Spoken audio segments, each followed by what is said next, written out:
Video ini adalah video lanjutan dari video sebelumnya, di mana di video sebelumnya kita sudah melihat langsung progres pembangunan tol Serang Panimbang Seksi 3 Fase 1. Tepatnya di kawasan Kampung Kacer, Desa Mekarjaya, Kecamatan Panimbang.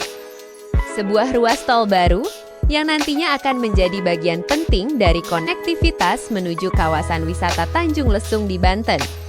Namun perjalanan proyek ini belum berhenti di sana. Karena tepat di kedua ujung pembangunan tersebut, masih ada kelanjutan proyek lainnya yang sedang dikerjakan. Halo teman-teman, kembali lagi di channel ini. Channel yang selalu membahas perkembangan pembangunan infrastruktur di Indonesia, khususnya jalan tol Serang Panimbang. Dan di video kali ini kita akan melihat lebih dekat batas akhir pembangunan tol Serang Panimbang Seksi 3 Fase 1 yang berbatasan langsung dengan proyek Fase 2 Paket kedua. Jadi pastikan kalian simak videonya sampai selesai.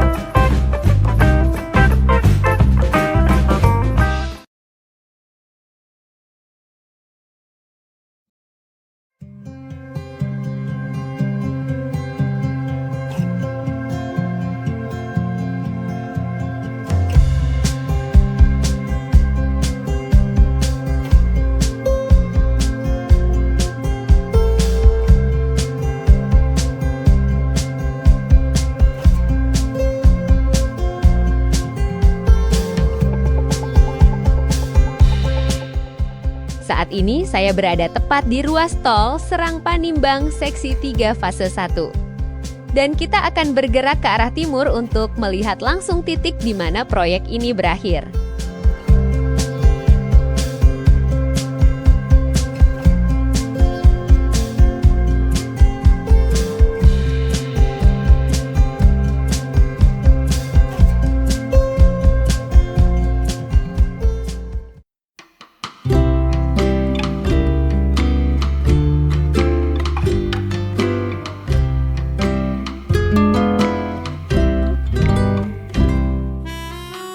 Oke, kita sudah sampai.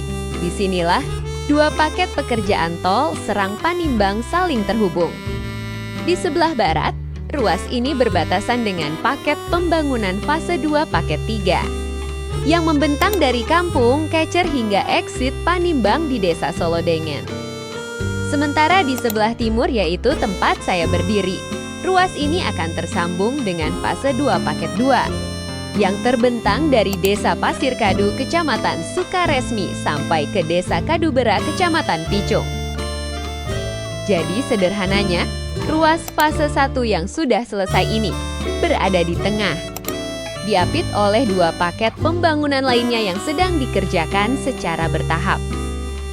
Nantinya ketika seluruh proyek ini selesai, ruas jalan tol ini akan tersambung secara utuh menjadi jalur penting menuju Panimbang dan kawasan wisata Tanjung Lesung. Sekarang mari kita lihat progres pembangunan fase 2 paket kedua. Seperti yang terlihat di lokasi ini, untuk konstruksinya menggunakan metode pile slab. Pile slab sendiri merupakan bagian penting dari struktur jalan tol yang dibangun di atas tanah dengan kondisi tertentu. Di beberapa titik, terlihat tiang pancang atau pile sudah terpasang cukup banyak. Bahkan hingga ke bagian ujung proyek yang terlihat dari sini. Di beberapa titik kepala tiang pancang atau head pile juga sudah terbentuk. Yang berarti tahap pekerjaan pondasi sudah mulai memasuki fase berikutnya. Tahapan selanjutnya kemungkinan adalah pemasangan balok pengikat. Kemudian dilanjutkan dengan pengecoran beton slab atau yang sering disebut sebagai dak jalan tol. Jika tahapan ini berjalan lancar, maka secara bertahap struktur utama jalan tol akan mulai terlihat terbentuk di area ini. For your information, panjang tol Serang Panimbang fase 2 paket 2 ini mencapai sekitar 8,2 km. Sementara ruas fase 1 yang sudah selesai ini memiliki panjang sekitar 3 km. Perbedaan panjang inilah yang juga membuat skala pekerjaan di fase 2 menjadi jauh lebih besar. Namun, bukan hanya panjang proyek saja yang berbeda. Ada beberapa faktor lain yang membuat progres pembangunan di masing-masing fase memiliki kecepatan yang berbeda, atau dalam tanda kutip lambat. Salah satu faktor utama yang mempengaruhi progres proyek ini adalah sumber pendanaan. Untuk fase 1, pembangunan dibiayai melalui pinjaman luar negeri, sehingga proses pendanaannya relatif lebih stabil. Sedangkan untuk fase 2 paket 2 dan paket 3, pendanaan berasal dari pinjaman dalam negeri. Seperti yang kita ketahui bersama, dalam beberapa waktu terakhir pemerintah sempat melakukan kebijakan efisiensi anggaran nasional. Hal ini secara langsung atau tidak langsung mempengaruhi kelancaran pencairan dana proyek, sehingga beberapa pekerjaan sempat mengalami perlambatan. Itulah sebabnya mengapa progres pembangunan di fase 2 terlihat lebih lambat dibandingkan fase ke-1. Selain faktor pendanaan, ada juga beberapa tantangan lain yang dihadapi di lapangan. Salah satunya adalah cuaca yang cukup ekstrem dalam beberapa waktu terakhir. Curah hujan yang tinggi tentu saja dapat menghambat beberapa pekerjaan konstruksi, terutama pekerjaan tanah dan pondasi. Belum lagi kondisi medan proyek yang di beberapa titik memerlukan metode konstruksi khusus, yang memungkinkan dibutuhkan pengkajian ulang. Semua faktor ini membuat proses pembangunan harus dilakukan lebih hati-hati dan bertahap.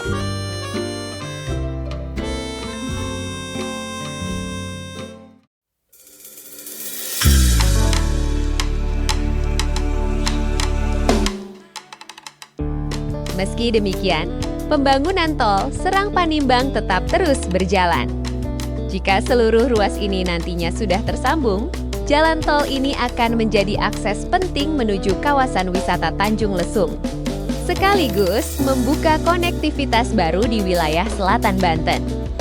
Kita tentu berharap proyek ini bisa segera selesai, sehingga manfaatnya dapat segera dirasakan oleh masyarakat Banten khususnya, dan rakyat Indonesia pada umumnya. Terima kasih sudah menonton video ini sampai selesai. Jangan lupa like, subscribe, dan share agar channel ini terus bisa menghadirkan update terbaru seputar pembangunan infrastruktur di Indonesia. Sampai jumpa di video berikutnya.